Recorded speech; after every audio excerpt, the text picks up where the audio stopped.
Assalamualaikum warahmatullahi wabarakatuh.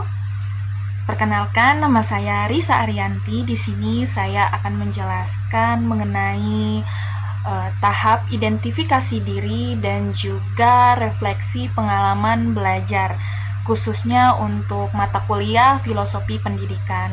Untuk pemenuhan mata kuliah seminar PPG. Di sini saya akan menjelaskan yang pertama ada indikator, yaitu di sini ada visi pribadi pendidikan di Indonesia dengan pertanyaan identifikasi diri, apa visi saya untuk pendidikan di Indonesia, yaitu mewujudkan pendidikan Indonesia yang dapat membentuk generasi muda mandiri, berakhlak mulia, dan memiliki keterampilan abad 21. Kemudian saya memiliki visi pribadi sebagai calon guru, di mana visi saya di sini adalah menciptakan peserta didik yang mandiri, berakhlak mulia, dan memiliki keterampilan abad 21.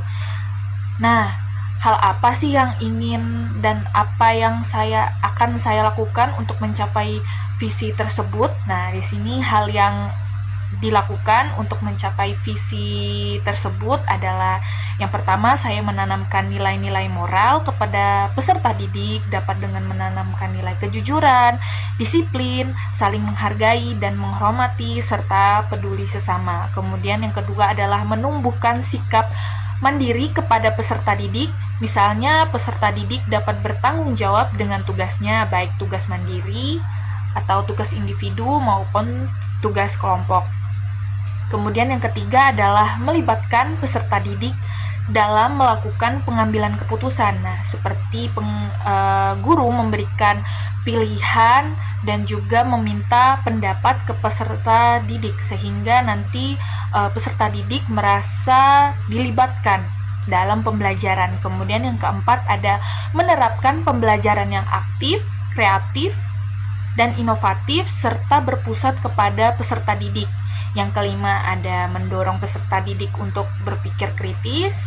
Lalu yang keenam, meningkatkan kemampuan komunikasi dan kemampuan kolaborasi dari peserta didik dapat melalui diskusi kelompok dan juga presentasi. Nah, kemampuan komunikasi dan kemampuan kolaborasi ini terkait dengan keterampilan abad 21. Kemudian yang ketujuh ada dapat mengintegrasikan teknologi dalam pembelajaran sehingga pembelajaran menjadi menarik dan relevan dengan kehidupan peserta didik. Di sini maksudnya saya akan mengintegrasikan teknologi dalam pembelajaran sesuai dengan keterampilan dari abad 21. Kemudian yang kedelapan adalah menjalin hubungan dengan orang tua peserta didik, membangun komunikasi yang efektif dan melibatkan orang tua dalam kegiatan sekolah. Dan yang kesembilan adalah melakukan evaluasi dan refleksi terhadap hal atau visi yang dilakukan sehingga dapat mengetahui kelebihan dan kelemahannya serta dapat memperbaiki visi yang ingin dicapai. Baik, yang selanjutnya adalah refleksi pengalaman belajar. Nah, di sini mata kuliah yang akan saya refleksikan adalah filosofi pendidikan. Nah, langsung saja pada saat mempelajari mata kuliah ini, saya mendapatkan ilmu yang bermanfaat mengenai filosofi pendidikan di Indonesia. Filosofi pendidikan memiliki 4 topik yang dipelajari, yaitu ada perjalanan pendidikan nasional, kemudian dasar-dasar pendidikan dari Ki Hajar Dewantara, identitas manusia Indonesia, dan Pancasila sebagai fondasi pendidikan Indonesia. Nah, yang pertanyaan pertama di sini adalah pengalaman belajar apa yang berguna dan menarik. Nah, menurut saya pribadi, pengalaman belajar yang saya lakukan pada 1 semester ini atau pada semester lalu berguna dan juga menarik. Dari topik 1 sampai dengan topik 4 saya memiliki pemahaman dan pengetahuan mengenai filosofi pendidikan di Indonesia. Nah, menurut saya topik yang menarik dan juga berguna untuk saya pelajari di sini saya menyoroti untuk topik ketiga, yaitu identitas manusia Indonesia. pada topik ini, menurut saya dapat mengaitkan nilai Pancasila, nilai kebinekaan, dan religiusitas dalam pembelajaran sehingga peserta didik memiliki rasa cinta tanah air, ya seperti itu. Kemudian yang kedua ada pengalaman belajar apa yang berguna tetapi kurang menarik. Nah, pengalaman belajar yang berguna tetapi kurang menarik menurut saya saat mempelajari filosofi pendidikan ini, mulai dari topik 1 sampai dengan topik 4 ini tentu saja berguna karena saya akhirnya memiliki pengetahuan dan saya dapat mengaitkannya dengan pengalaman saya untuk menjadi guru ke depannya. Nah, pengalaman belajar yang menurut saya kurang menarik adalah mengerjakan tugas. Nah, tetapi mengerjakan tugas ini memang tetap harus saya kerjakan karena memang ini adalah tugas wajib. Kemudian pengalaman belajar apa yang menarik tetapi kurang berguna? Pengalaman belajar yang telah saya dapat sudah menarik dan berguna menurut saya. Jadi, untuk pengalaman belajar yang kurang berguna belum saya temui dalam perkuliahan filosofi pendidikan ini. Kemudian yang keempat adalah pengalaman belajar apa yang tidak menarik dan tidak berguna dalam konteks sebagai calon guru. Nah, menurut saya pribadi, semua pengalaman belajar yang saya lakukan dalam konteks pembelajaran selama saya mengikuti perkuliahan filosofi pendidikan ini sudah menarik dan juga berguna bagi saya. Nah, pada mata kuliah yang diajarkan oleh dosen pengampu juga banyak mengutamakan kelonggaran waktu kepada mahasiswa untuk mengerjakan tugas tersebut. Nah, kemudian saya beralih pada refleksi pengalaman belajar. Nah, di sini apa sih yang terjadi? Nah, pada mata kuliah filosofi pendidikan telah memberikan banyak pemahaman baru dan bermakna bagi saya mulai dari perjalanan pendidikan nasional dari zaman kolonial sampai dengan kurikulum sekarang yaitu kurikulum merdeka.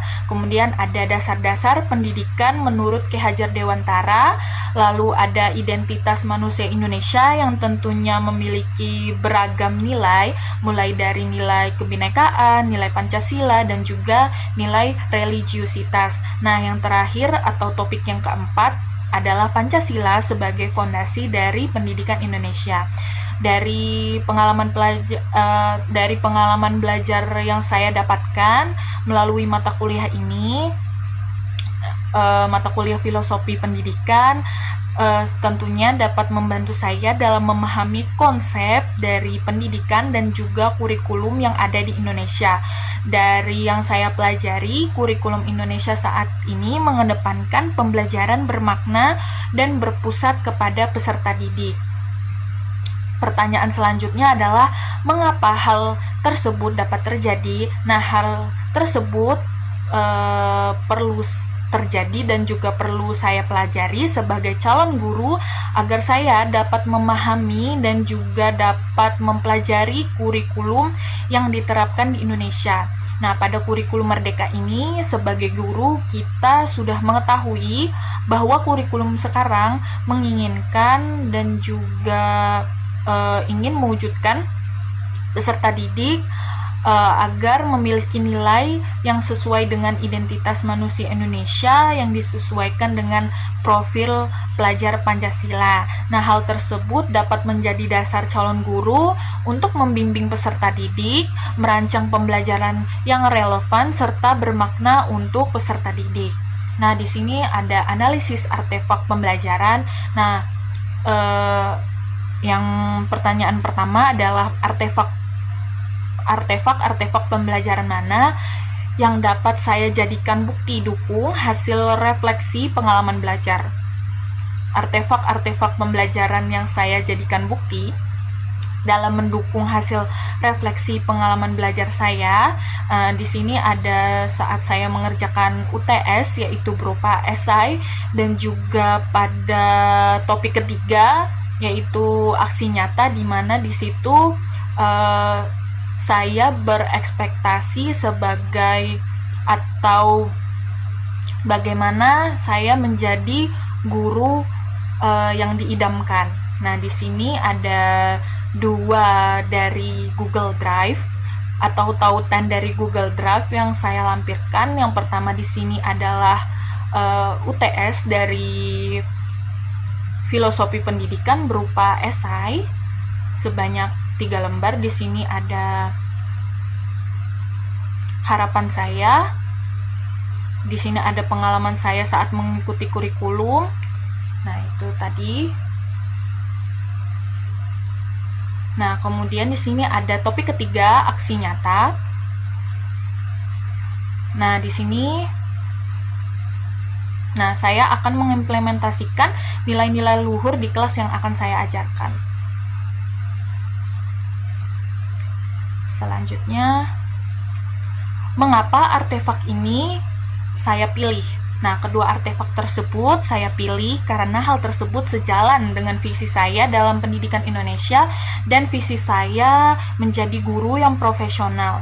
Artefak pertama yaitu esai yang saya buat untuk UTS sudah menggambarkan visi dan hal yang akan saya lakukan sebagai calon guru. Nah, esai tersebut menyebutkan saya akan membimbing peserta didik yang mandiri, berakhlak mulia, dan memiliki keterampilan abad 21. Kemudian pada aksi nyata untuk topik ketiga, hal tersebut merupakan harapan saya untuk mengimplementasikan identitas manusia Indonesia kepada peserta didik agar mereka dapat berakhlak mulia, menghormati keberagaman, dan cinta tanah air. Kemudian pada pertanyaan ketiga, bagian mana dari artefak ini yang mendukung hasil refleksi saya? Nah, artefak yang menurut saya mendukung hasil refleksi saya adalah memang bagian esai. Nah, yang seperti yang sudah saya jelaskan sebelumnya, esai ini sudah menggambarkan visi saya ke depannya untuk menjadi guru yang profesional. Kemudian ada rumusan hasil refleksi berupa pembelajaran bermakna. Di sini pertanyaannya adalah apabila saya mengajar atau membahas topik ini dengan mempertimbangkan prinsip pembelajaran bermakna yang berpusat kepada siswa, perubahan apa yang akan saya lakukan? Nah, setelah saya mempelajari topik-topik yang ada dalam mata kuliah filosofi pendidikan, saya memiliki pemahaman mengenai konsep pendidikan yang ada di Indonesia. Dari pemahaman yang saya miliki, saya menyadari peran guru penting dalam melakukan perubahan. Nah, baik pembelajaran yang berpusat kepada peserta didik dan juga pembelajaran bermakna pada peserta didik.